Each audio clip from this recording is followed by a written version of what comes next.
Ignition sequence start. 6, 5, 4, 3, 2, 1, 0.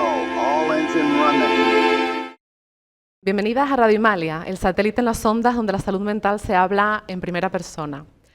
Hoy estamos en un lugar cultural y artístico emblemático, como lo es el Auditorio de Tenerife, donde acaba de presentarse la ópera Romeo y Julieta. Para viajar hasta la Verona del Renacimiento y hablar de los entresijos de esta obra, hoy tenemos con nosotras a Desiree González, coordinadora del área educativa y social del Auditorio de Tenerife. Bienvenida. Muchas gracias, bienvenidos a ustedes, bienvenidos y bienvenidas. Airán Hernández, tenor y cantante de ópera que da vida a Romeo Montesco en la ópera Romeo y Julieta. Bienvenido. Muchas gracias, es un placer estar aquí.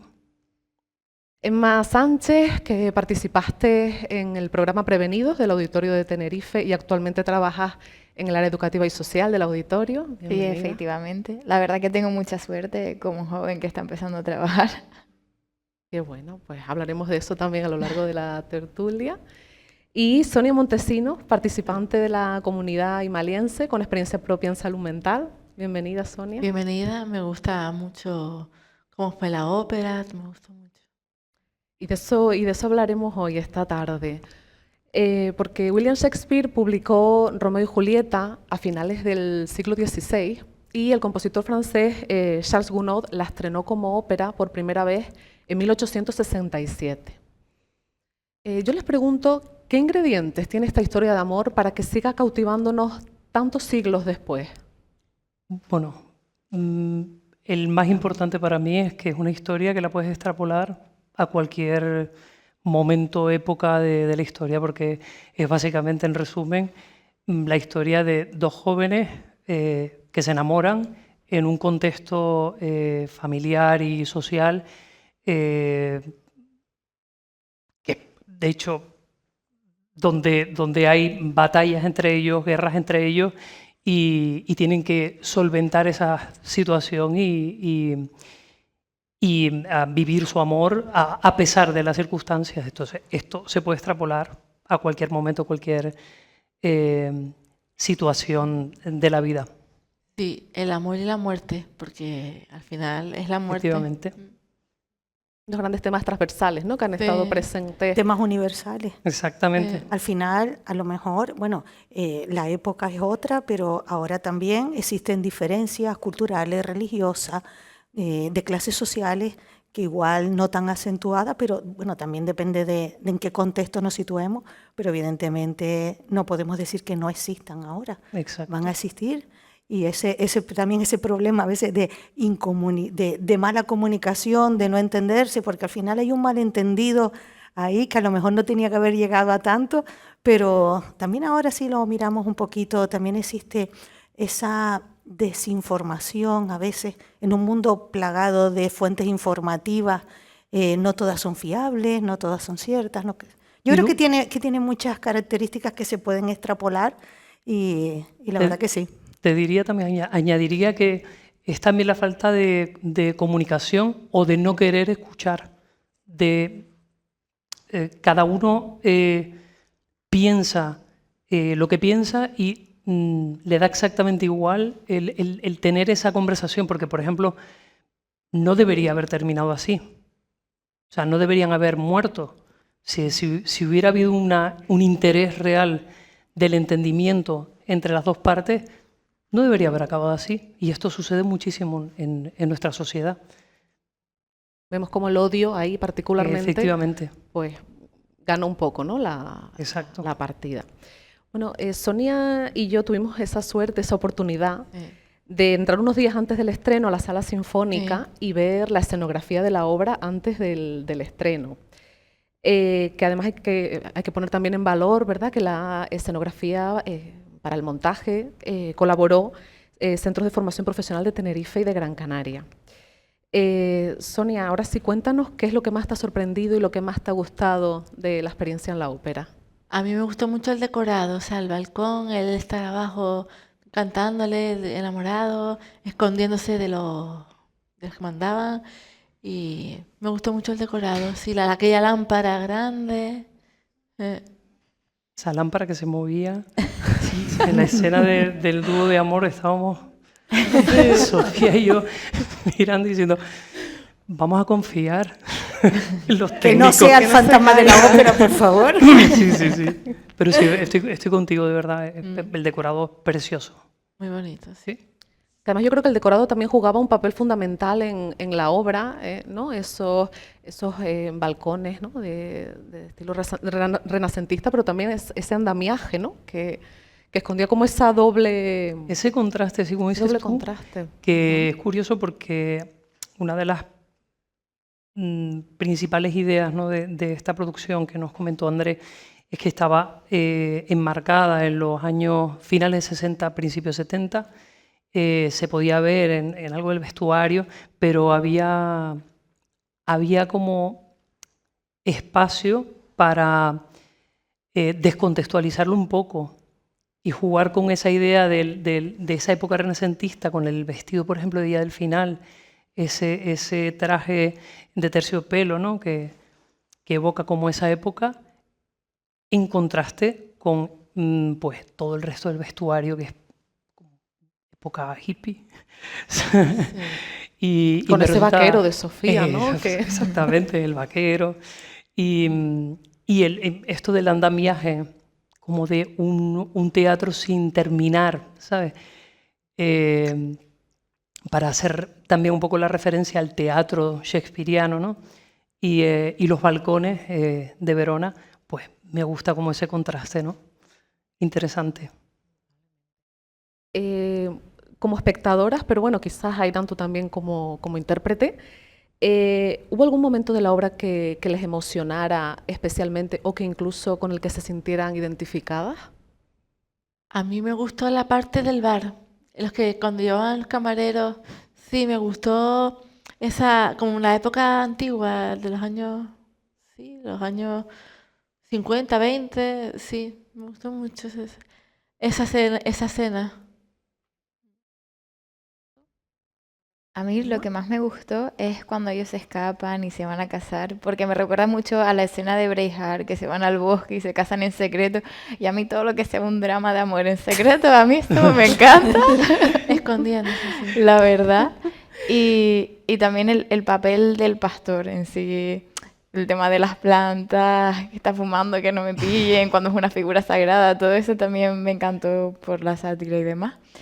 Y una cosa de la puesta de escena que me pareció súper innovador es cuando sacan los flexos que parecen espadas láser, como que rompe la estética totalmente, y cuando lo ponen en azul, cuando lo ponen en amarillo, como que crea una atmósfera también impresionante que transmite un montón. Eso a mí me encantó muchísimo, la verdad. Fue como lo que más me impactó, porque yo me imaginaba balcones. También es verdad que como he visto los recursos educativos y ahí se menciona un poco el vestuario que se iba a usar en la obra, ya iba con un poco de trampa y sabía que se iban a poner, pero no me esperaba para nada que sacaran esos elementos luminosos que al final, igual que las lámparas, te imaginas, por lo menos yo en mi mente, me imaginaba algo así como súper rococó, todo muy clásico y nada que ver. Rompe un montón la estética y a veces también creo que hace falta romper como con las ideas que están predefinidas para que también se sorprenda al espectador. Indudablemente, que es lo que pretende, ¿no? También la obra y además ese juego, ¿no? También de luces y sombras que se lleva a cabo, Que ¿no? forma parte, de hecho, lo que dice me parece súper interesante porque es una cosa que también cuando nosotros trabajamos, en los primeros ensayos no se cuenta todavía con las luces. O sea, las luces se incorporan después y es súper interesante el tener la visión final, ¿no? La versión final de ese contraste con los candelabros, las lámparas, con ese estilo rococó y de repente encontrarte con ese tipo de iluminación que no es tan... no la encuentras tanto en nuestro mundo operístico, ¿no? Hay otro tipo de luces que además enmarcan las acciones y es verdad que es súper interesante como ese contraste entre de repente verte un lamparón enorme, tremendo y las luces con neón. Curioso. Y entrando ahora un poco más en las temáticas de la obra de Romeo y Julieta, como hablábamos, el odio y la violencia pues juegan un papel fundamental, ¿no? Y además es un odio y una violencia que los protagonistas principales pues no eligieron, ¿no? Y no querían para sus vidas. En nuestra vida cotidiana, ¿qué mochilas o mandatos familiares sentimos que cargamos y que más perjudican a nuestra salud mental? ¿Y en qué medida el conflicto con nuestro entorno puede definir nuestro sufrimiento más incluso que cualquier diagnóstico?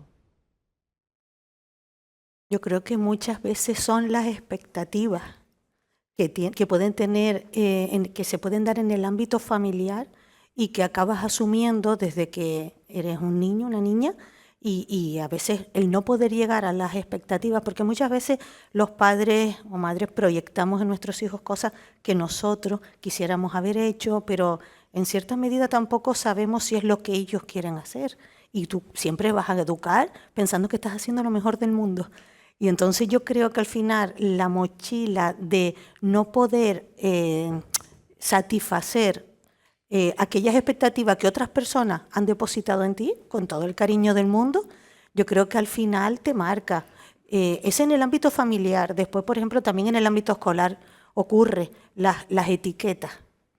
En infantil no paraba saltando por la silla y bueno, ya te puedes ir en bachiller, que eras el que saltaba y a lo mejor eso ya no lo vas a hacer más, pero bueno, te quedan ahí una serie de etiquetas que a veces cuesta muchísimo quitártelas de arriba. Yo creo que eso es más o menos, yo pondría como eso, las expectativas y las etiquetas como que son las dos grandes losas que llevamos en esa mochila y al final puede que nos haga sentir mal por no querer o no poder, porque a veces que no quieres y a veces que no puedes, pueden ser las dos cosas, satisfacer la visión que los demás han proyectado en ti. Yo añadiría solo que también la falta de expectativas te puede marcar, porque hay muchísimos niños que probablemente tengan talentos por desarrollar, que si no tienen pues un equipo de personas adultas que les permitan ser lo que ellos quieren ser y que los animen y que los alienten, ¿no? a experimentar, también puede ser un problema, la falta de atención, quiero decir. Yo espero, porque yo dejé los estudios y mira, ahora estoy en el taller de encuadernación, me va bien. Quiero decir que la mochila que te lleva es lo que hagas, no estar en tu casa y sin hacer nada. No, eso no es vida. Y construir tu propia vida, ¿no? Sí, construir tu propia vida. Allá de esas expectativas, ¿no? que nos estaban comentando, que tanto si las tenemos como si no, pues indudablemente pueden condicionar nuestra vida, ¿no? De un modo increíble.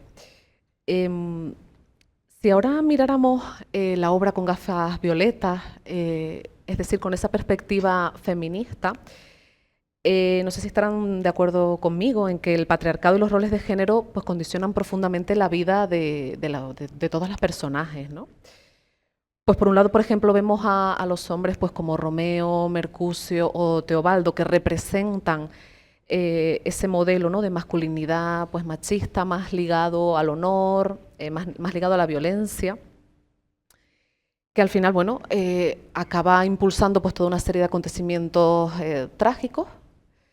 Y por otro, vemos cómo pues, Julieta vive bajo una presión constante sobre sus decisiones, sobre su cuerpo. ¿De qué manera creen ustedes que los roles impuestos, especialmente para las mujeres, ¿no? y el deber ser, siguen influyendo en la salud mental, como les digo, especialmente de las mujeres? Sí, porque las mujeres siempre hemos estado a un lado, en segundo plano, y a lo mejor la ópera pues tenía a Romeo como más masculino, más que era más protagonista, más... A ver, la sociedad es muy machista y bueno, las mujeres tenemos que arrancar más, las feministas.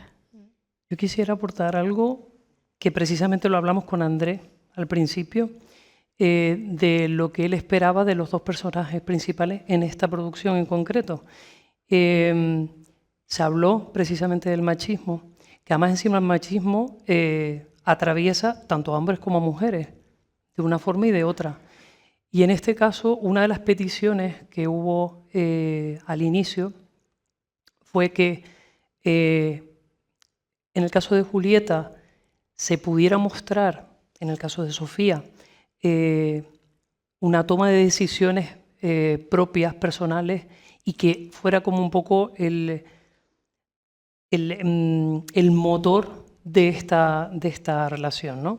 Y en el caso de Romeo, lo que pedía es justamente todo lo contrario, que fuera un personaje con mucho más pasivo, más enamoradizo, más digamos que justamente ese personaje feminizado de alguna manera, como el personaje que se enamora perdidamente de ella y que además una de las cosas que comento es como este personaje se está enamorando todo el tiempo, está enamorado todo el tiempo. O sea, primero está enamorado de Rosalina. De Rosalín, sí. Acaba mal la historia y 2 minutos después ya está enamoradísimo de Julieta, ¿no? Y se juega como ese papel. Incluso cuando es consciente de lo que quiere para su vida y su futuro con Julieta, en el momento de enfrentamiento que tiene con Tebaldo, él no quiere enfrentarse a Tebaldo. O sea, él rompe justamente con esas normas preestablecidas y él no quiere enfrentarse. Porque, de hecho, dice una frase, dice, yo tengo razones en el corazón que de alguna forma no te puedo explicar, por la que no puedo matarte, por la que debo quererte. O sea, al final las cosas no salen como deben, porque sí que existe la otra parte de una palabra que se dice mucho en esa escena, del honor, ¿no? De ser un cobarde y no afrontar que has cometido un error contra nuestra familia, ¿no? Pero en todo momento él evita el conflicto. Trata además de evitar que Mercucio y Tebaldo se enfrenten. Entonces, bueno, es curiosa esa visión porque realmente tanto Romeo como Julieta son dos víctimas de un sistema patriarcal.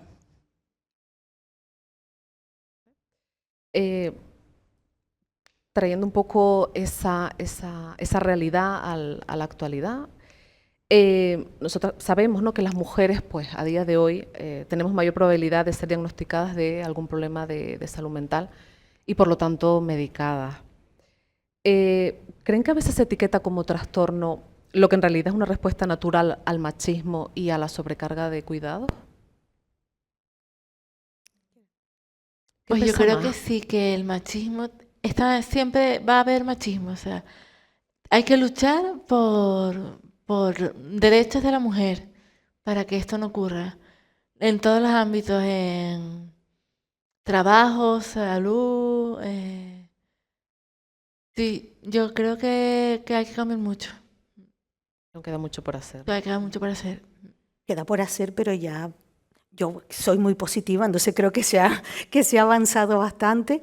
Evidentemente la obra de Romeo y Julieta hay que verla en el contexto en que se realiza, en la época en que se realiza, que es lo más normal del mundo, a ver si me explico. Lo que pasa que si bien las visiones de los directores de escena intentan al tener en su cabeza, como va a pasar ahora con Barba Azul, o sea, intentan darle un giro y vamos a decir un poco actualizarla dentro de que no pierda, pues son esos textos y esa historia, pero sí se le dan visiones diferentes, que al final es lo que enriquece, ¿no?, cada una de las óperas.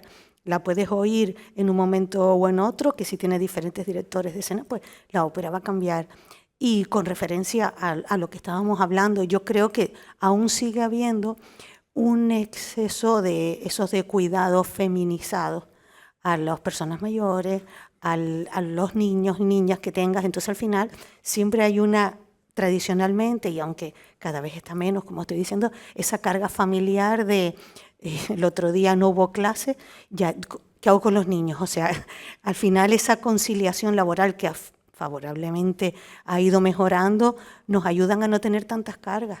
Y esa ausencia de tantas cargas, de desconectar y de centrarte en tu trabajo y ser un buen profesional, pero también que eres buena madre, pero también buena hija, y tienes un exceso de carga que es normal que haya momentos de que te sientes saturada. Y al final yo creo que hay escalones intermedios en los que si se actúa socialmente consecuente con el papel que tradicionalmente ha tenido la mujer y sigue teniendo, yo creo que sería una forma de facilitar y no de llegar a esa sobrecarga que muchas veces nos vemos y que, bueno, yo estoy completamente de acuerdo en que tenemos que seguir luchando, pero que hay bastante. Ante una conciliación laboral no se entendía.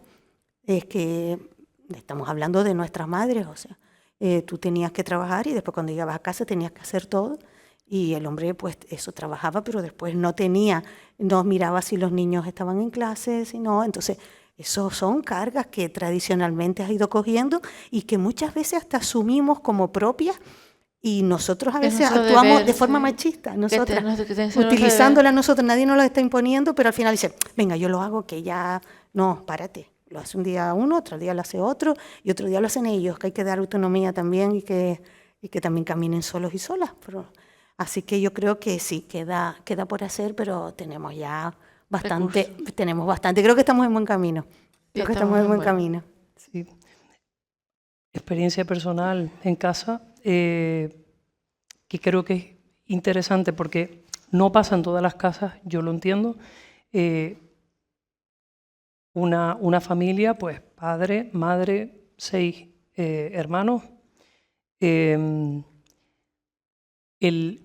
la propia familia, el núcleo familiar, se mire a sí mismo, se estudie y se diga, no, esto no está funcionando. O sea, hablo de una familia una familia tradicional con cierto rasgo machista, la mujer trabaja en casa, el hermano mayor puede salir hasta las tantas de la noche, la hermana, que es mayor que él, tenía un toque de queda, etcétera, ¿no?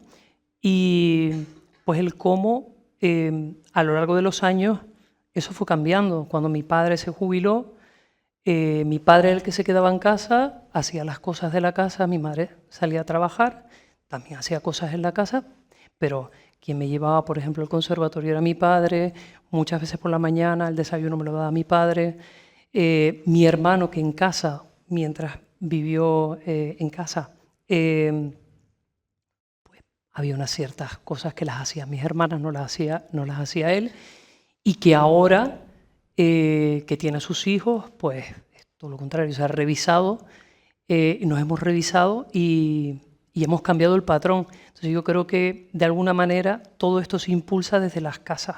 Por supuesto, se debe revisar a nivel social y a nivel sistémico, pero creo que es algo que parte desde la casa, desde la base, de entender que hombres y mujeres tienen los mismos derechos y los mismos deberes. También comentando en base a lo que dice Ayrán, se dice que la juventud ha dado un retroceso otra vez en todos esos valores que se ha conseguido, pero también considero que es una acción individual. Yo puedo ser una chica, puedo ser un chico, pero es mi responsabilidad revisar lo que pasa en mi casa porque yo puedo cambiar mi realidad más cercana y gracias a mi realidad construir a que la realidad global mejore. Pero si no hacemos un autoejercicio, sí es verdad que tristemente no todo el mundo tiene la posibilidad y la capacidad de decir, vale, esto está saliendo mal, sino esto es lo que se hace bajo mi techo y punto. Tú te encargas de fregar porque eres mi hija y punto pelota. Pero no, también tenemos que como coger valor y sobre todo la juventud, decir, se habla mucho de nosotros, pero en realidad quien sabe lo que estamos viviendo somos nosotras y nosotras. Y es la oportunidad que tenemos ahora de cambiar las cosas y de hacer el ejercicio de autopercepción. Y vale, quizás la juventud no se plantea el día de mañana ser padres o ser madres, pero igualmente interactúan con un montón de personas y se ejerce el machismo en un montón de estados que no tienen por qué ser dentro de la casa. Entonces me parece súper importante lo que comentas, o sea, ese ejercicio de autopercepción es fundamental para poder cambiar las cosas, porque si no, no vamos a llegar a ninguna parte. Por mucho que te lo inculquen en la escuela, por mucho que se promuevan campañas públicas, que se hablen las pelis, en la música, es que si no haces el ejercicio tú, da igual, porque es como quien oye llover, no hay un cambio real. Y además tiene un problema añadido, y es que el decirle o sea, es mucho más fácil entenderlo desde que la mujer, digo despierte, pero a ver si se me entiende, entienda que esto se tiene que cambiar, este sistema se tiene que cambiar, tiene un trabajo muchísimo más arduo y complicado que un hombre, porque el hombre, tú a un joven le vas a decir, mira, estos son los privilegios que tienes y a partir de ahora no los vas a tener. Claro, a un joven tú le dices, no, es que tú tienes que respetar a la mujer, tienes que hacer las cosas en la casa, y el joven te va a decir, ¿qué? Pues si el otro sistema me gusta más, en el que yo no hago absolutamente nada, claro. No hago nada en la casa, me lo hacen a mí, es mucho más complicado cambiar la mente del hombre o del joven que de la joven. Aunque tristemente también se está viendo en los jóvenes, en las jóvenes, que este sistema se está volviendo a dar. Exactamente. No sé si es porque el sistema les resulta como más sencillo, no me queda muy claro, porque al final es que estás perdiendo tus propios derechos. O sea, que una mujer se quiera quedar en su casa y ser ama de casa por decisión propia, porque quiere, porque le apetece, es una cosa. Otra cosa es que te lo impongan desde fuera. Entonces, claro, un joven, un chico que le va a decir, no, es que usted puede salir a un bar y decirle cualquier cosa a una chica y no es, eso es ligar. Eso no es faltarle el respeto a la chica. Eso no es invadir su espacio. Tú tienes derecho a hacer lo que te dé la gana, ¿no?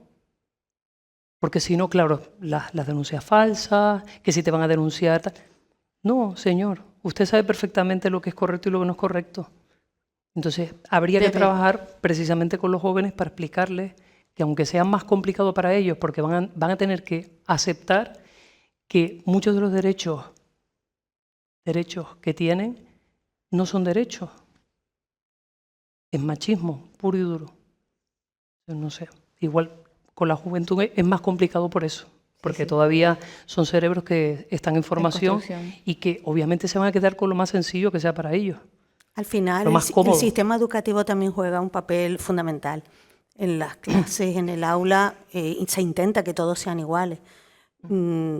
Desde pequeño, exactamente, desde pequeño y hasta... Si un joven cree que tiene hoy en día todos los derechos a hacer lo que quiera o a no hacer otras cosas, vive de espaldas al mundo, porque ya la información que tiene, que no la quiere utilizar es otra cosa, pero la información que tiene por campañas, por clase, las funciones que tiene que realizar. En escuelas y probablemente en el exterior, pero tienen acceso a redes sociales donde los están bombardeando diciéndoles, no, esto que seguimos viviendo es lo correcto. Esto es lo correcto. Hablemos ya de la mujer de valor y toda la historia esta que se han inventado, que me da un asco tremendo, perdón. Bueno, no vamos a hablar de eso, pero todos entendemos, ¿no? Si los jóvenes tienen acceso a redes sociales y pues los bombardean diciéndoles que lo que están haciendo es lo correcto, da igual que tu madre te lo diga, porque al final tu madre o tu padre es digamos, una persona de autoridad o dentro de la jerarquía de la familia y no le vas a hacer caso. Le mientes a tus padres, sí. Claro, a un profesor hasta cierto punto, porque al final ellos quieren ser libres, quieren sentirse que tienen la capacidad... Bueno, primero que creen que son más listos que nadie. Por sentirse libres, porque ellos creen que eso es ser libre, deciden seguir pues, a este tipo de patrones que no son buenos, no son positivos para la sociedad. Es que las mujeres hay muchas que no quieren que las mande un hombre, porque es así, porque siempre nos están encima nuestra, diciéndonos cosas, obligándonos. No puede ser. Hilando con todo esto que están comentando, hay una palabra que a nosotras nos gusta mucho y quizás ya un poco con lo que han dicho han podido como dejarla entrever, ¿no? Que es el tema de la desobediencia. Porque al final Julieta y Romeo son dos jóvenes que se atreven a desafiar a sus familias y las normas sociales por amor. Y nos gustaría saber si ustedes alguna vez han desobedecido algún mandato o alguna expectativa social importante y qué les llevó a hacerlo. Si se han encontrado con esa... ¿Confesable o...? Si es inconfesable, mejor. Yo sí, seguro. Confesable todo. Sí. Sobre todo en una época, en la adolescencia, y tenía que ver con no aceptar según qué normas, si no tenía, o sea, si yo no era capaz de razonarlas, entenderlas, asumirlas y que me parecieran lógicas y que entraran dentro como de mi escala de valores en ese momento. Hay muchísimas situaciones injustas, sobre todo con los jóvenes, porque muchas veces yo entiendo que un joven pues todavía está en fase de desarrollo, ¿no?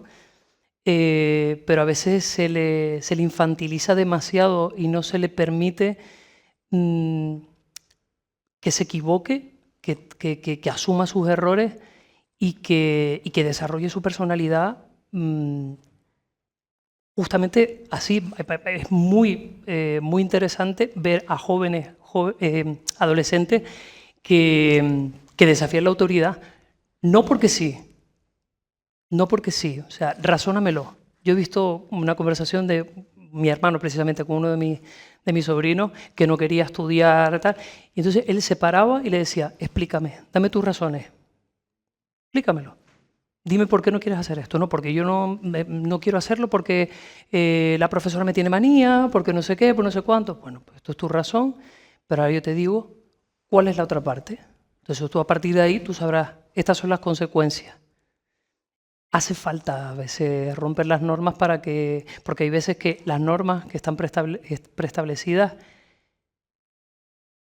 no son las más correctas, no son las más justas y no sirven para todos. Entonces, bueno. Todos hemos sido rebeldes en algún momento. Y en esa construcción, ¿no? De que cada uno pues hemos ido haciendo nuestras propias vidas y en la parte en la que todos hemos sido desobedientes, porque seguro que en algún momento pues lo hemos sido, ¿dirían que el amor en todas sus formas puede ser pues la amistad o el apoyo mutuo, puede ser un factor protector frente al sufrimiento? Yo creo que sí, por supuesto. Al final, cuando detrás de todo hay una empatía, que muchas veces lo que necesitas es que te escuchen, un entendimiento. Entonces, ese tipo de cariño, ese tipo de afecto que tú desarrolles con una persona, eso te va a ayudar porque al final yo creo que todos hemos sentido alguna vez ese abrazo, esas palabras de aliento que te salvan de sentirte aún peor, te reconforta. Yo creo que sí, que al final es que lo que estábamos hablando antes, los grandes temas existen, existirán y son de plena actualidad porque es que son de la naturaleza humana y al final todos, en mayor o menor medida, independientemente de los niveles de autoestima que tengas, de tu grado de independencia en la toma de decisiones o lo que vayas a realizar, todos hemos pasado por algún momento más vulnerables, vamos a decirlo así.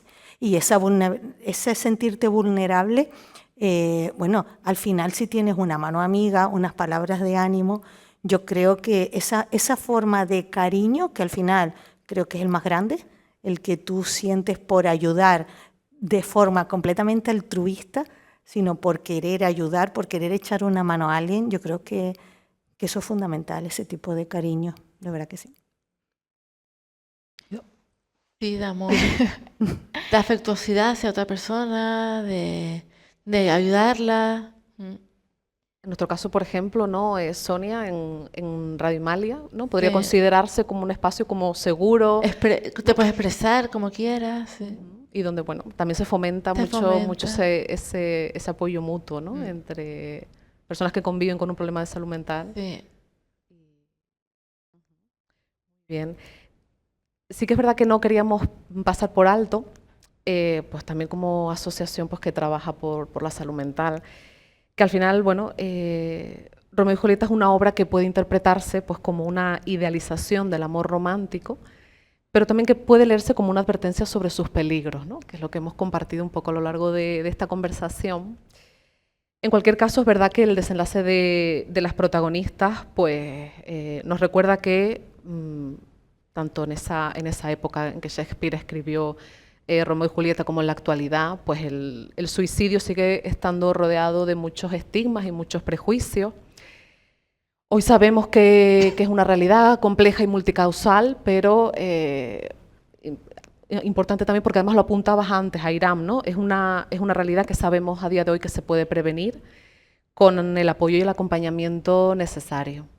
No queríamos dejar de comentar esa realidad. Me resulta curioso porque cuando lo estaba comentando decir, es verdad que una mano amiga,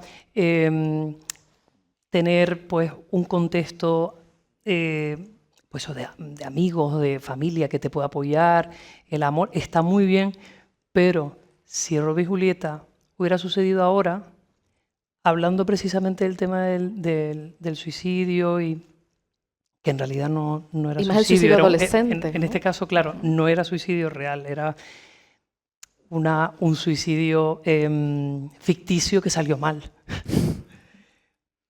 Pero sí debo decir que aquí sí entraría, para mí, sería un factor importante el que los jóvenes tengan también una ayuda profesional, que tengan un psicólogo, un terapeuta en este tipo de casos, porque se cometen muchos errores cuando eres adolescente, porque todo se magnifica, todo se magnifica. El que te deje la novia,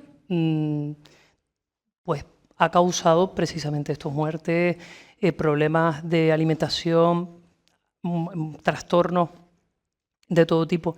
Y hay que acudir a terapia, es súper importante. Si es posible que los padres estén, o cualquier persona adulta esté pendiente de los jóvenes en este tipo de casos, porque hay veces que no se ve el síntoma, no lo ves, porque los jóvenes además encima aprenden a mentir muy fácil, muy rápido, ocultan pues precisamente toda esa sintomatología y luego cuando ya es tarde pues no se puede resolver el conflicto, el problema. Es que hay que visibilizar que no pasa nada. Claro. O sea, esa normalización de estar hablando. Si tienes que ir a un dentista, nadie se lo piensa ni va escondido a un dentista o a donde vaya. Es un profesional más que todos necesitamos en algún momento. Porque al final, muchas veces, bueno, me encanta la psicología, pero no soy psicóloga. Pero muchas veces lo que piensas es que se me puede quitar, y al final lo que se va es agravando. Y esa detección temprana podría haber ahorrado mucho, igual que en eso que en cualquier otro. Tienes un dolor en un pie o en cualquier parte del cuerpo, como te sientas. Cronificar no lleva a nada. Y yo creo que a veces, bueno, ya afortunadamente, ya la gente dice voy a terapia. Antes no se decía voy a terapia. Si iba, era poco menos que casi a escondidas, por lo que podían pensar los demás. Bueno, menos mal que ya hemos quitado ciertas barreras. Que te hagan loca o... Sí, pero ¿de qué estamos hablando? O sea, claro, sí. ¿Qué pasa? ¿Entiendes? Entonces, muchas veces es que eso se cronifica por no haberlo dicho antes. Yo creo que, bueno, me consta que en muchos centros lo hacen, las asignaturas como Hemocreas, asignaturas tutoría, en las que lo principal no es el tema, es cómo se afronte, cómo se habla. Y al final los profesores, pues yo como siempre soy tan de profe, los valoro sobremanera, creo que están, son los grandes mediadores con la familia, con la sociedad, con todo, donde pasan los niños y niñas y jóvenes, pasan la mayor parte del día útil, lo pasan en clase, no en la familia. Entonces ellos muchas veces son los que detectan ciertas situaciones porque se comenta, porque se habla. Entonces todos esos espacios, yo creo que la creación de espacios seguros es fundamental. El tener un espacio seguro, un espacio que no se te juzgue, que puedas decir abiertamente lo que opinas y lo que pienses y no lo que hablaba antes de las etiquetas. Da igual, o sea, da igual. Yo creo que mientras más nos habituemos a hablar de estos temas, ojalá llegue un punto que no sea novedad hablar de estos temas como las barreras. Ojalá no se hable de barreras, porque ya quiere decir que ya somos una sociedad más madura, psicológicamente con más herramientas, porque muchas veces no podemos tampoco echar la culpa al profesorado o a los padres que no tienen herramientas y no saben cómo enfrentarse al problema, porque muchas veces dicen, ¿qué hago? Se ven fuera de. Entonces yo creo que todo lo que sea hablar, diálogo, entender, que vayan totalmente de acuerdo con Airán, profesionales, porque nosotros damos un ánimo o un consejo, porque ¿qué es lo que hablaba? Que muchas veces te dan un consejo y te pasan el nombre de un psicólogo, de lo que sea, mira, o de una asociación como la de ustedes. Mira, toma. Eso, vamos, ese es el mejor regalo que te pueden hacer una persona que de verdad te quiera y que quiera lo mejor para ti. Entonces yo creo que sí, que hay que normalizarlo y al final, y este tipo de charlas, esto es fundamental, este tipo de conexiones, de alianzas, tienen que existir, para mí tienen que existir. Indudablemente. Al final, la salud mental es un tema transversal que nos acompaña pues, a lo largo de toda nuestra vida y a las artistas pues también les acompaña la salud mental, ¿no? Airán, nos gustaría que nos contaras, por favor, qué ha supuesto para ti, pues tanto a nivel personal como profesional, construir un personaje como Romeo. Bueno, cuando te dan un proyecto de estas características, justamente hay un trabajo vocal, hay un trabajo técnico y luego hay un trabajo de construcción de la psicología del personaje, que eso va viniendo después. O sea, primero tú haces un trabajo musical y luego pues lees, te informas qué tipo de personaje es, pues la historia, si hay filmografía, si hay... Entonces tú te vas haciendo una composición de lo que es el personaje en sí, ¿no? En este caso de Romeo y Julieta, pues hay miles y miles de documentos, ¿no? Donde tú puedes documentarte qué edad tenía el personaje, si está basado en una historia real o no, ¿no? Y luego hay otra parte que es muy personal, que es lo que tú quieres aportar, tú como artista, al personaje.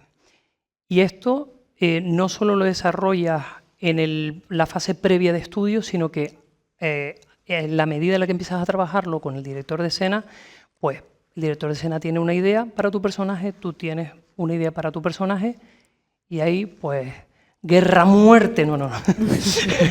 Para intentar encontrar un punto común. Hay veces es más fácil, hay veces que es más complicado porque como artista tú tienes tu visión, pero también tienes que respetar la visión del director de escena, incluso del director musical, porque hay pequeñas licencias que te puedes tomar o no, dependiendo del director musical. Yo en este caso, pues, era la primera vez que hacía el Romeo y Julieta, la primera vez que hacía este personaje. La voy a hacer otra vez dentro de unos meses. Una cosa preciosa que tiene esta profesión es que tú puedes hacer un Romeo con esta producción y dentro de unos meses ir a otro teatro y hacer un Romeo totalmente diferente, completamente diferente, encontrando matices distintos a nivel escénico, a nivel emocional y bueno, conectarte con ese personaje que ya conoces, pero que en este caso es completamente diferente, pues es como si estuvieras haciendo una obra totalmente distinta. Y eso es parte de lo bonito que tiene justamente la ópera, ¿no? Que te permite poder plasmar lo que tú quieras y que al día siguiente pues vienen otros espectadores y van a ver otra cosa totalmente diferente. Eso me parece súper interesante. En este caso, Romeo, el poder sacar de mis experiencias personales, que eso es también importante, ¿no? Sacar un poco de lo que tú has vivido para poder, no sé, yo no he matado a nadie, pero quiero decirte, haciéndome una idea de cómo puede ser y de mis experiencias vividas anteriormente, puedo experimentarlo sin haberlo vivido antes. Y lo importante al final es que el espectador se lo crea. Entonces, es un trabajo súper bonito, ¿no? Porque es engañar al público. Y me encanta engañar.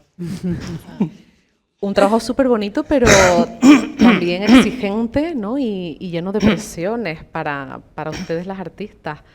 No sé si nos puedes contar cómo desconectas tú del trabajo, cómo cuidas tu salud mental. Pues mira, quiero decir algo al respecto que puede ser polémico, me da igual. Hay una cosa que tiene, o sea, yo distingo muy bien la industria de la profesión. La profesión es una cosa, o sea, yo he estudiado, me he formado y mi profesión es la de músico, cantante, en este caso. Y es preciosa y todo el proceso que hay es maravilloso cuando tú trabajas una partitura por primera vez, estás en contacto hasta el último día de la última función, todo eso pues forma parte de la profesión. Y luego está la industria que a veces te exige, te pide, te demanda que tú seas una persona con una capacidad tremenda para poder plasmar emociones, ¿no? Es alegría, tristeza, llanto. O sea, que seas una persona extremadísimamente emocional, pero luego en la vida cotidiana, en la vida del artista en sí, hay veces que esto no se entiende. O sea, yo he pasado momentos en mi vida bastante complicados, como la muerte de mi padre, como haber tenido en la producción anterior, por ejemplo, un accidente que, bueno, casi me sacan de la carretera, un loco, literal, o sea, no fue un accidente, fue un intento de sacarme de la carretera, literal. Y tener que venir aquí a ensayar, así, histérico, de haber venido de la policía. Entonces, hay veces que la industria no te permite que seas vulnerable, porque vulnerable para la industria es debilidad. O sea, lo he visto en muchísimos casos. Cuando falleció mi padre, que fue un momento muy vulnerable para mí, yo lo viví de una manera, pues como soy yo, muy de cabeza, muy racional, y a los meses estaba en el Metropolitan de Nueva York, tenía que hacer un cover de un rol y algo se activó y en mi cabeza y pues tenía insomnio, me despertaba por la mañana, estaba rígido, yo no soy una persona de por sí de llorar. Y estaba en un ensayo cayéndome de las lágrimas y yo no sabía por qué, porque habían pasado meses de esto. Que luego supe con un terapeuta que era un shock postraumático que se había quedado ahí, que me había, ¿sabes? Y bueno, yo lo hablé con mi agente me recomendó que hablara con la dirección del Metropolitan, ¿no? Que lo iban a entender, porque además encima allí la salud mental la tenían como, o sea, la entendían perfectamente, que no iba a haber ninguna repercusión. Bueno, me recomienda mi agente cancelar esa producción. No sé si, bueno, yo lo voy a decir así, trabajar en el Metropolitan es muy complicado. Llegar al Metropolitan es muy, muy difícil porque, bueno, tienen una serie de filtros para que tú puedas trabajar allí. Y bueno, para un joven cantante que es de Canarias, de Tenerife, llegar allí sin ser una persona conocidísima en el mundo y tal, pues para mí era un logro importante, ¿no? O sea, yo no quería por ningún motivo defraudar a nadie, quería ser honesto conmigo. Y bueno, tuve esa reunión con ese director y él me dijo, bueno, nosotros no te podemos echar porque tú estás haciendo un muy buen trabajo aquí, es una decisión personal tuya, solo te planteo que si tú vienes a trabajar, tienes que hacer un jumping que es pues, saltar a cantar cuando el otro tenor no puede. ¿Tú crees realmente que podrías hacerlo? ¿Crees que estarías al 100%? Yo le dije, musicalmente sí, vocalmente sí, pero no lo garantizo porque no sé lo que puede pasar. No sé si me puedo quedar rígido o me pongo yo, no sé. Y le digo, entonces, siendo honesto, obviamente no te puedo garantizar que esto pase. Entonces me dijo, bueno, pues yo siendo honesto, te diré que tú tomas la decisión que tú creas, pero si al final decides que te quedas y pasa esto, probablemente no vuelvas a trabajar más. Presión cero, ¿eh? Ya. Presión cero. Un montón. Aquí no volverás a trabajar más. En cambio, si tú decides pues retirarte, que es totalmente lícito, no te preocupes, había idea de otros proyectos futuros, no te preocupes, que eso se mantendrá, lo hablaremos y tal. Yo hice lo que yo creí que era más honesto para el teatro, para mí, incluso pensando también en la audiencia, que no se merece, curioso, que no se merece que pues se compre una entrada y que pues tenga un espectáculo de esas características, ¿no? Conclusión, cancelo mi proyecto. Pasan meses en los que se suponía que teníamos que hablar de los siguientes proyectos con mi agencia. No se sabe nada. Pasan más meses y bueno, resumen, comentario, al director no le hizo gracia la cancelación y ese señor me vetó. Entonces, quiero decir, te piden que seas humano, que seas emocionalmente frágil incluso, interpretando los personajes, pero luego en la vida real se te ve como una persona débil.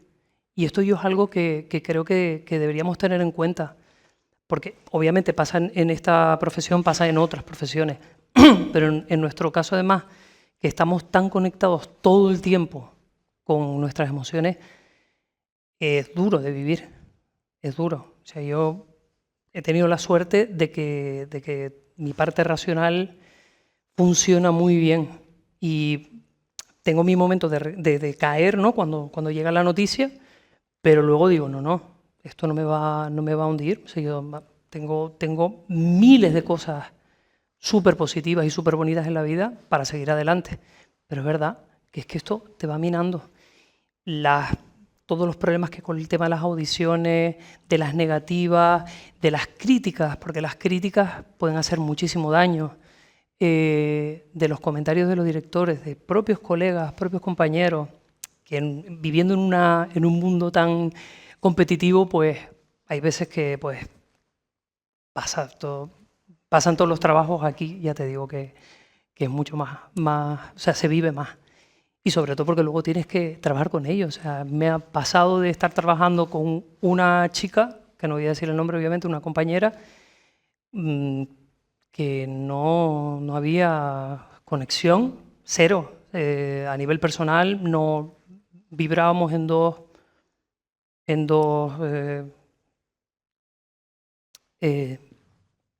frecuencias, perdón, sí, diferentes, pero que cuando llegamos al escenario teníamos que fingir que nos gustábamos muchísimo y que nos besábamos y que nos queríamos y bueno, es un trabajo complicado, porque es engañar a tu cerebro todo el rato, todo el tiempo. Es engañar y decir, no, no, no, tienes que dejar esto apartado y hacer bien tu trabajo.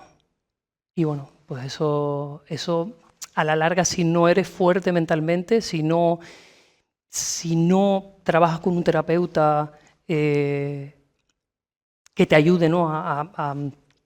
a llevar bien todas esas energías que cambian, que de hecho son súper cambiantes. Hoy puedes estar súper bien, mañana estás que te dan ganas de matarte, te digo. O sea, porque te has llevado una noticia muy desagradable, que no sé. Y esto ha pasado con muchos colegas. Y la pandemia fue una dosis de realidad para muchos compañeros, para muchos. Mucha gente tuvo que dejar la profesión. Ya de por sí es bastante inestable. Hoy trabajas, mañana no. Lo que ha pasado ahora, de repente llega un temporal y llevas mes y medio trabajando en un proyecto y no lo puedes hacer. Y es una energía que, o sea, nosotros trabajamos siempre con energías, ¿no? Es una energía que es como un coitus interruptus, ¿no? Que de repente vas, y llega el momento del clima, se acabó, no puedes hacer la función, se cancela, te enfermas, no puedes hacer la función. O sea, bueno, todo el tiempo luchar y trabajarlo, ¿no? Por eso es tan importante el tener un terapeuta de mano, ¿no? Poder trabajar con un terapeuta. Bueno, Irán, creo que te agradecemos profundamente que hayas compartido esta experiencia personal, porque al final con tu testimonio estás reflejando un montón de realidades que nosotras pues muchas veces pues que hemos vivido y que también denunciamos, ¿no? Como todavía pues hay sectores, hay ámbitos donde a lo mejor no hace falta tener un diagnóstico, pero sí, bueno, pues un momento de salud mental, pues eso más vulnerable o más complicado, pues no se sigue siendo un obstáculo y sigue siendo una dificultad. Y también también agradecerte esa parte que comentaras de las profesionales, de la importancia que tiene cuando efectivamente, pues, aunque uno piense, ¿no?, que es fuerte mentalmente, pues siempre pues la salud mental pues se puede quebrar, ¿no?, en cualquier momento y podemos necesitar esa ayuda. Así que muchas gracias por compartir ese testimonio personal. La verdad es que nos estamos quedando con poquito tiempo, pero bueno, por lo menos para no irnos, si les parece, primero, bueno, nos gustaría saber, para no irnos sin al menos de hablar de dos cuestiones. La primera, de esas barreras que has comentado bastante, decir esas barreras visibles o invisibles que todavía podemos tener para acceder a la cultura en igualdad de condiciones, todas las personas.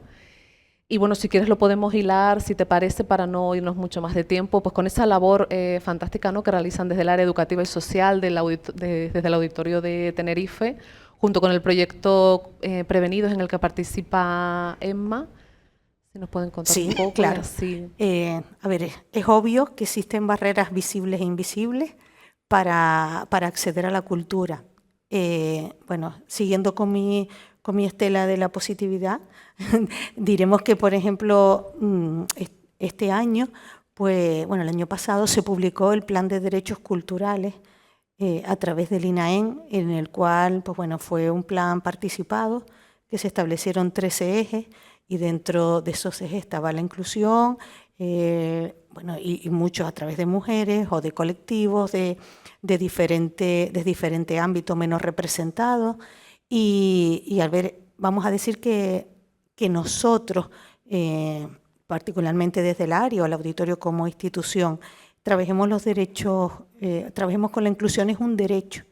O sea, no es un favor que le estamos haciendo, no es un buenismo, es que tenemos que trabajar con los derechos culturales.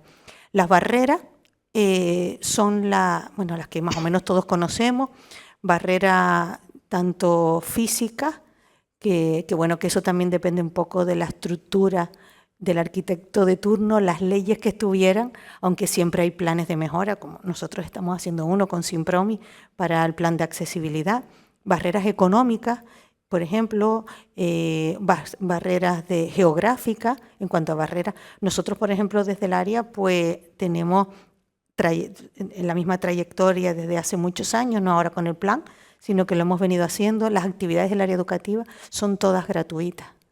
Entonces, bueno, eso iguala a todos. Cuando aquí vienen los niños y niñas, da igual que sea de la unitaria de Anaga de 7 niños, que de un colegio que tiene una infraestructura, no voy a decir ningún nombre a ningún lado, pero bueno, de otro colegio, aquí son todos iguales y entra. Esa es la democratización de la cultura.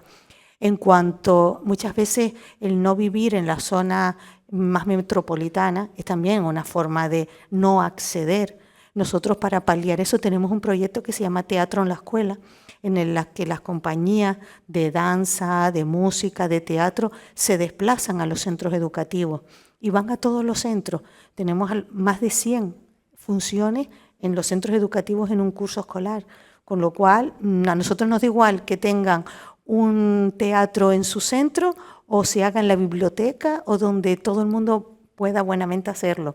Entonces, vemos que al final es paliar con todas esas barreras en las que el fundamento del área siempre ha sido, desde su origen, desde que empezó el auditorio, el área dentro del departamento artístico ha sido de acercar la cultura y sobre todo a escolares y sobre todo a colectivos que son más vulnerables en todos los sentidos. Después las barreras, las que resultan menos visibles, las invisibles, que esas sí hay que tener especial cuidado porque se nos escapan. Entonces ahí siempre hay un testeo, un hablar con profesores, con alumnado. Al final te das cuenta de que a lo mejor hay personas o determinados colectivos que no se sienten interpelados, a lo mejor acudir a una actividad educativa, a una ópera, porque creen que tienen que tener una formación determinada, y eso ya los aísla. Eso los aísla y piensa, esto no es para mí. Todo es para ti. Yo siempre pongo el mismo ejemplo. Yo cocino lo justo para comer y a mí me encanta comer. Y tú vas y degustas un plato que te guste. Tú no sabes cómo está hecho. No tienes que saber qué ingredientes y qué tipo de cocción se ha hecho en cada momento.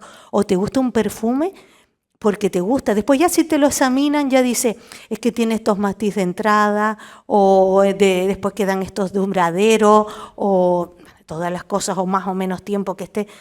Ya después eso, pero la parte de gustarte, que es la fundamental, eso nos iguala a todos, porque al final te va a provocar unas determinadas emociones y te das cuenta que no tienes que tener una determinada formación, un previo, tan previo, que te imposibilite disfrutar de las acciones culturales y educativas.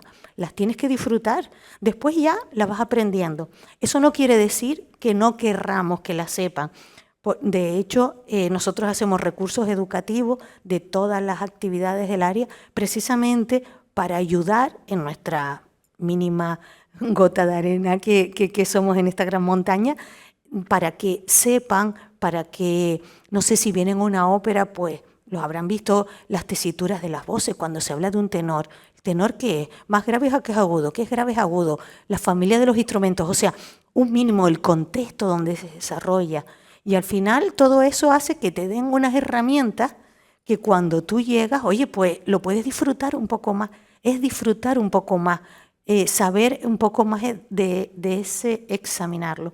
Y ahí lo ligo con el programa Prevenido que estábamos hablando, donde eso de, a veces vamos a llamarlo público cautivo, cuando vienen de los centros educativos. ¿Quién viene? El profesor es el más implicado y dice, yo me llevo a los niños, con lo que se supone, que ya no es como antes, que antes hacíamos excursiones para cualquier sitio, ahora no, ahora tiene que estar dentro de un proyecto de centro, tiene que tener una vinculación curricular, porque si no, no salimos. Entonces, el profesorado que esté más, vamos a decir que esté más vinculado con su alumnado, más comprometido y que tenga ya cierta sensibilidad hacia la educación, hacia la cultura, hacia actividades, son al final esos niños los que vienen. Pero después te das cuenta que cuando terminan, pues hay como un escalón en el que ya a lo mejor no acuden igual, hasta que después, ese es uno de mis pendientes, hasta que después, cuando son otra vez más mayor, y dices tú, pero si a mí me gustaba ir a la ópera, o yo disfrutaba oyendo un concierto de la Orquesta Sinfónica, ¿por qué no voy? Y vuelven a aparecer, y vuelven a aparecer. Entonces ahí, un poco con todo eso, lo estoy poniendo muy, muy simple, pero así aparece Prevenido. Aparece como, no, hay jóvenes que vamos a darle la mano, por eso el área de mediación, vamos a facilitarle ese tránsito y no soltarlos cuando termina el sistema educativo, sino ahí le damos las manos en los últimos cursos, en los ciclos formativos, en bachillerato, ahí le damos la mano para que sepan que seguimos aquí y que estamos, y esto es un proyecto dirigido hacia ellos, nada más, y no es durante las clases, porque esto es fuera, ellos ya, los tratamos como adultos, que es lo que son, para todo, entonces ya ellos vienen a la programación estable a la hora de por la tarde, por la noche, la hora que sea, que convivan en una sala, que sepan el respeto. No te imaginas lo orgullosos que nos sentimos cuando estamos en la sala oyendo una ópera y yo sé que hay ese día 100 o 200 jóvenes que vienen por Prevenido y no oyes nada. Un respeto absoluto, terminan aplaudiendo, se sacan fotos y las suben al Instagram, o sea, ellos sin Instagram, y las suben y ponen todas estas cosas, entonces dices tú, qué bonito, o por ejemplo, que ellos quedan para venir al auditorio, porque no hay transporte escolar, no, ellos quedan y después se van a tomar algo, lo que sea, digo, o sea, que esté dentro de una oferta cultural, una ópera, pero eso es para sentirse súper orgullosos. Claro, que se ha vuelto un plan bueno, un planazo.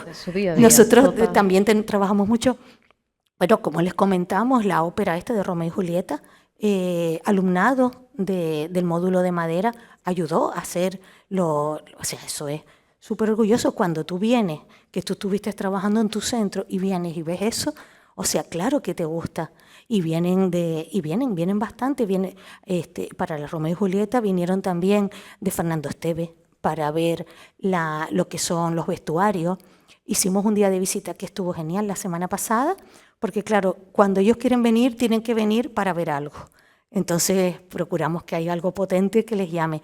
Y vinieron de regiduría, de sonido, de producción. O sea, dices tú, bueno, hay futuro. Y yo creo que el programa Prevenido es un gran programa. Bueno, Emma ahora que cuente su parte vivencial, pero esa intro de que es Prevenido es algo que nos sentimos particularmente orgullosos. Sí. La verdad que todas las iniciativas que tiene el área educativa y social son maravillosas, pero sí es verdad que Prevenidos es un regalo para los jóvenes en el sentido de que a ti te llega la invitación y ya está la pelota en tu tejado. Tú decides si quieres venir y si te quieres interesar, porque a día de hoy es muy fácil. En un clic tenemos YouTube, tenemos todas las plataformas, ya es como la inmediatez. Estamos muy acostumbrados a que ya no hay que acudir a la fuente, sino lo tenemos todo instantáneo. Pero ¿qué pasa? Que se está perdiendo valor muchas cosas como la ópera. Todo el tema de las artes escénicas ya como que pesa menos.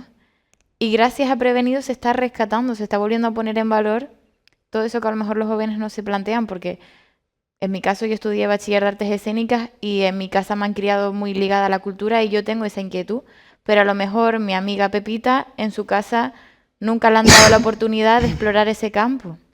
Y gracias a venir a Prevenidos y poder sentarse en la sala sinfónica, que quieras o no, impone con ese sol enorme que tiene allá arriba, tú te sientas ahí y dices, madre mía, ¿dónde estoy?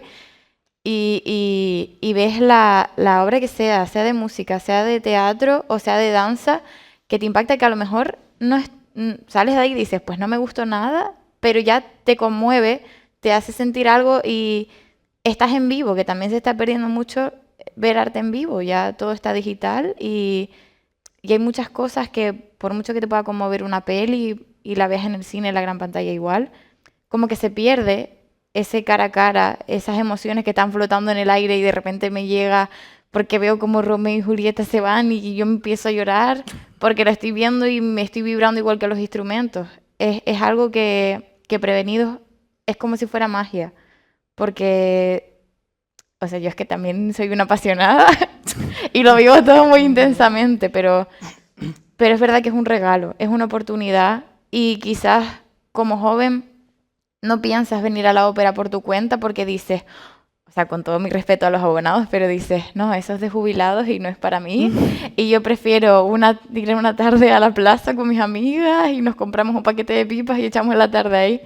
Y nada que ver, a lo mejor vienes a ver una obra en la que se reflejan ciertas cosas que te dan pie a que hables con tus amistades de cosas que no hubieras hablado si no la hubieras visto en la piel de otros personajes.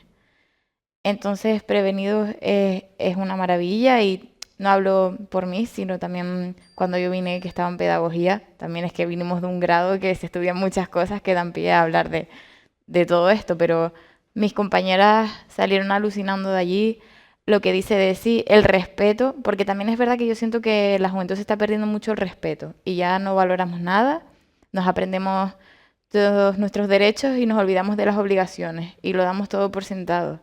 Y a veces, pues, mira, vas a sentarte aquí estas horas, también porque el tiempo es una ópera, en el caso de Romeo y Julieta, que duraba 2 horas y 40, ya eso es demasiado, porque como nos pegamos todo el día scrolleando la pantalla, ver algo que dure más de los segundos de un vídeo de TikTok, eso les explota la cabeza. Y también es como una cachetada sin mano. No, no, no. Tú estás invitada, quieres aprovechar la oportunidad, ven y sé parte de esto, porque al final te abre muchas puertas. Y es que yo me siento súper afortunada, la verdad, por haber sido parte de esa experiencia y ahora que trabajo, poder seguir siendo parte de la experiencia, pero desde el otro lado. Porque como comenta Desi, en el área se montan una cantidad de materiales ligados a los objetivos de etapa, a las competencias.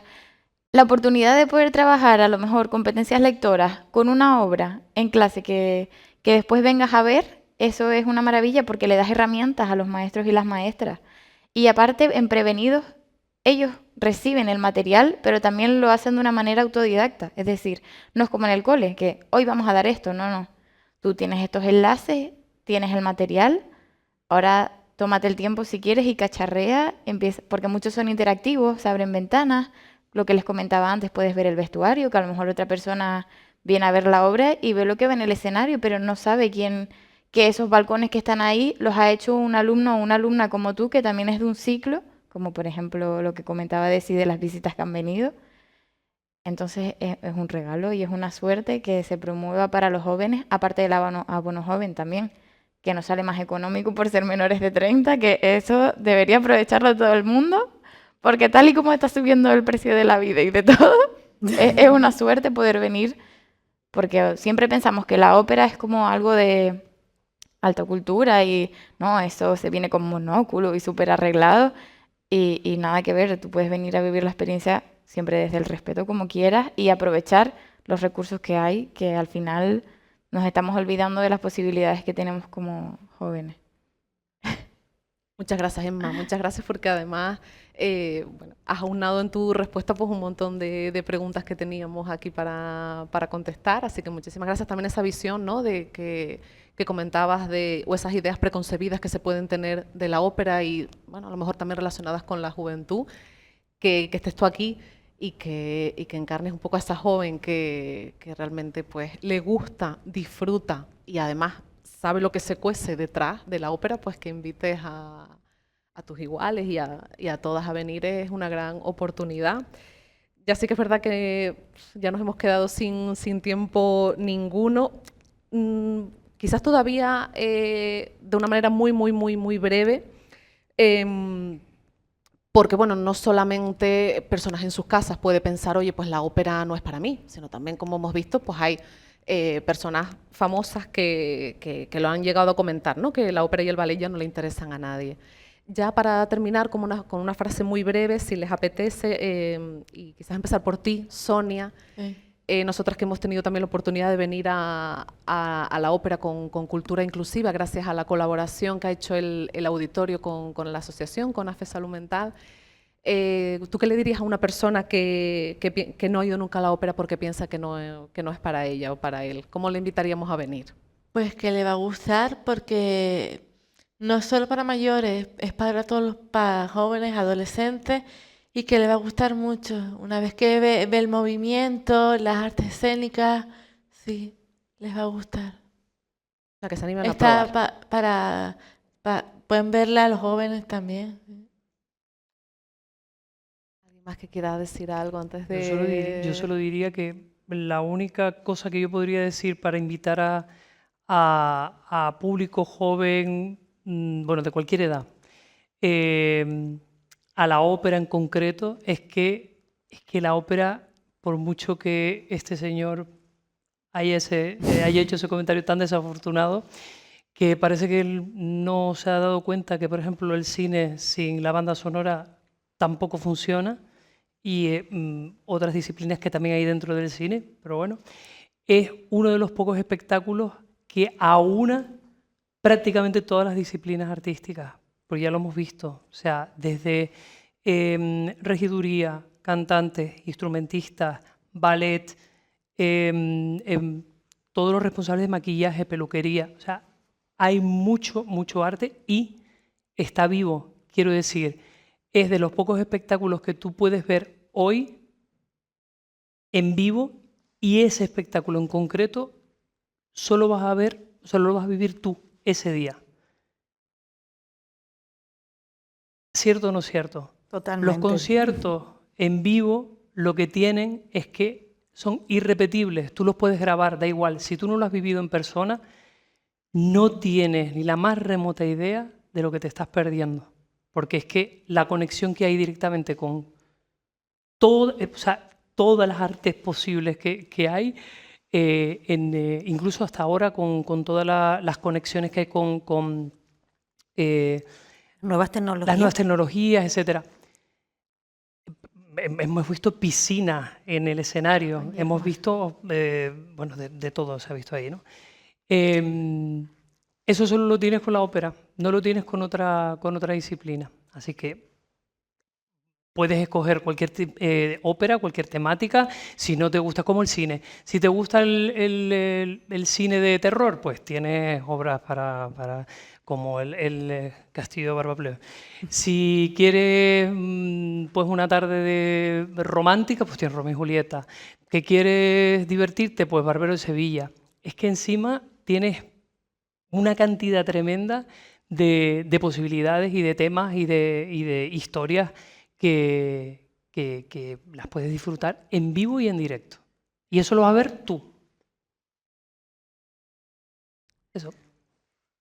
Chicas, pues muchas gracias por habernos acompañado esta tarde. Yo creo que hemos demostrado, ¿no?, con todos y cada uno de sus testimonios, que al final la cultura se construye en comunidad y que cuando es realmente inclusiva puede protegernos y devolvernos el sentido de pertenencia.